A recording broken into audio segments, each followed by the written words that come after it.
Senator Arnett. Thank you, Chair, and thank you to all our witnesses for most enlightening presentations from all of you. My question is to Ms. Jafri of the Canadian Council of Muslim Women.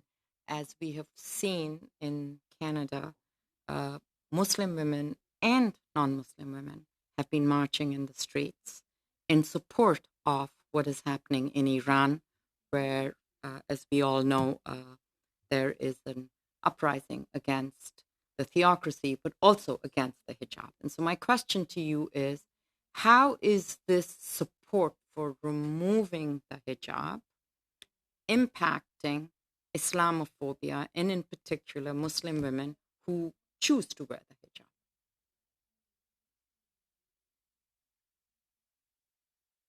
Thank you for that question, Senator Omidvar. That's a very good question. There have been Islamophobic attacks on mosques in the GTA that we've heard about. Individual Muslim women who do wear wear a headscarf or some kind of attire that identifies them as Muslim, and some others who are mistaken for Muslims. But that is not what we are experiencing generally.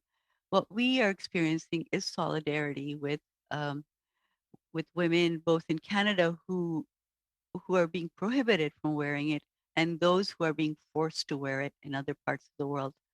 And we've always believed that the woman has a right to choose. And again, in Islam, hijab is a very, very distinct concept. And as Mr. Lakhani pointed out, it's about modesty of both men and women. And the word hijab actually means like a curtain or a separation. It does not connate a piece of clothing worn on your head. In fact, there is no such, at least from our research, there is no such explicit requirement. It is always about modesty. So we believe that women have the right to choose what they wear, whether it's wearing a headscarf here in Canada or somewhere else. But I really do agree with what Dr. Lakhani had said, where he talked about, uniformity versus universality. There is no uniform for Muslim women. It's not prescribed anywhere. We can wear what we want.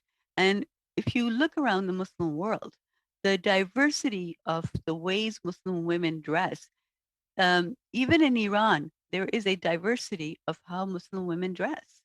And so there is no prescription for a Muslim dress. And that's because we can exercise our autonomy.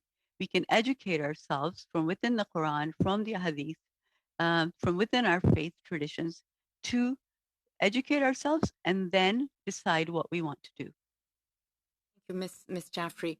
I'm wondering if you believe that the support for women in Iran will also equate to a reduction of Islamophobia.